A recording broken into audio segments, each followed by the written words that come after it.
Bonjour. Alors, je continue l'histoire de David et sa mère Jessie. Donc, David est placé dans une maison où finalement, bon, il va à l'école. Ces gens-là s'avèrent être quand même des gens le fun, des gens bien. Il se fait un petit ami qui est là aussi, un autre enfant là, qui est placé à la même place, petit ami de son âge avec qui il se fait ami. Mais il semble qu'il y a un problème qui arrive au niveau de ce couple-là qui ne peuvent plus avoir les enfants.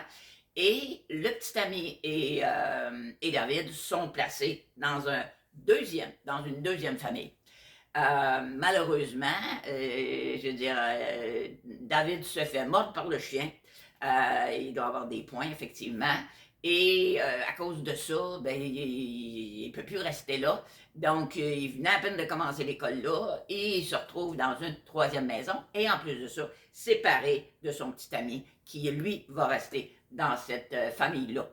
Alors, on s'amène dans une troisième maison. Entre ça, euh, euh, sa mère, Jessie, parce qu'on est une année de plus. Sa mère, Jessie, bon, se fait des amis. La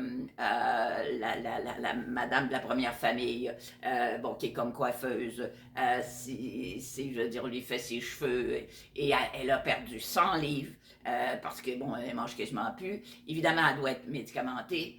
Et je la réinvite à manger. Et c'est une nouvelle personne. Bon, c'est-à-dire qui, bon, évidemment, les médicaments ont aidé, les amitiés ont aidé, et elle, pour elle, de se battre pour son enfant, ça devient la chose prioritaire. Malheureusement, elle a dit à un moment donné à David, qui était pour se battre, pour lui donner un encouragement que maman va faire tout ce qu'elle peut. Mais une autre madame de la DPJ a entendu ça et elle lui a coupé les téléphones. Donc là, c'est la peine totale. Et ben David trouve rien de moins d'autre à faire que de tomber malade.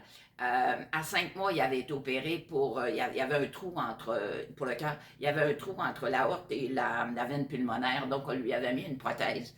Mais là, il vit des vomissements et, tu sais, je veux dire, le cœur, hein, je veux dire, tu vomis, tu as mal au cœur, tu vomis.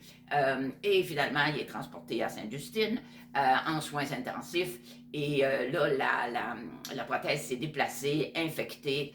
Alors, je peux vous dire que depuis le 6 novembre, je pense que c'est ça, le 6 novembre, il est à l'hôpital Sainte-Justine. Non, le 6 janvier, pardon. Il est à l'hôpital Sainte-Justine. Il a dû se faire opérer pour le cœur parce qu'on a essayé des antibiotiques et tout ça, ça n'a pas fonctionné. Les bactéries se sont pris là-dedans, donc là, on a réussi à y enlever la prothèse, mais il a très, très, très mal. Et là, ben, il y a de l'infection qui s'est mise dans les poumons, qui s'est mise dans les os. Alors, il est sur les antibiotiques pour au moins un autre 4 semaines. Euh, et bon, donc, ça fait plus qu'un mois qu'il est à l'hôpital. Et sa mère a le droit évidemment de le voir. La première fois que c'est arrivé, elle a été à l'hôpital et la travailleuse sociale de la DPJ l'a amené. Et dans l'auto, elle lui a dit, écoute, tu sais, quand tu m'as enlevé le droit d'appeler mon fils, là, moi, je voulais dire simplement, l'encourageant à dire que je ne le laissais pas tomber, que j'étais pour me battre. Et la madame s'est excusée. S'est excusée. Mais voyez-vous, le petit, c'est finalement, qu'est-ce que je vais faire pour retrouver ma mère? Eh ben, on me crève le cœur. Ben voilà, je me fais opérer à cœur ouvert. Maintenant, il est rendu à 13 ans. Alors oui, on se crée tout, la pensée crée, et c'est sûr que, bon, c'est déchirant comme histoire. Donc maintenant, ben, sa mère, évidemment, est là du matin jusqu'au soir. Évidemment, elle est en congé de maladie depuis quelques années, donc elle n'a plus le salaire qu'elle avait. La maison a toujours des problèmes. La fournaise a fait défaut. Quelqu'un lui a donné une fournaise, mais elle aurait besoin d'un spécialiste pour brancher tout ça parce que c'est des vieux tuyaux et semble-t-il que ça va, c'est inadéquat. Bon, donc, alors, comme elle dit, l'argent passe uniquement pour le gaz tous les jours de très loin à Sainte-Justine, la gasoline et les stationnements tous les jours. Et elle dit, écoute, David, il attend pour déjeuner que j'arrive et il veut plus que je parte le soir. Alors, évidemment, ça le permet d'être ensemble tous les jours, ce qu'ils n'ont pas fait depuis 2 ans. Alors, ça saute bon. Mais je vais vous laisser savoir dans une prochaine vidéo qu'est-ce qui arrive effectivement dans cette histoire-là. Encore une fois, si on pouvait utiliser, au lieu d'avoir des normes, là, je veux dire, ils ne peuvent pas s'appliquer à tout le monde, ces normes-là.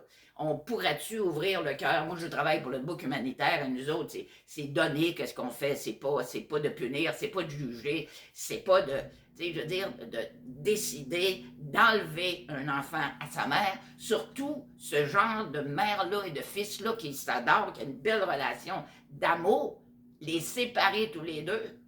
Mais c'est quoi? Dans quelle société qu'on est rendu? Donc, j'envoie de l'amour et de la lumière à toutes ces intervenantes-là qui pensent peut-être faire bien, mais, tu sais, des fois, la norme, là, le cœur, ça sera peut-être la norme à suivre. Ben voilà ce que je voulais partager avec vous autres. Belle fin de journée.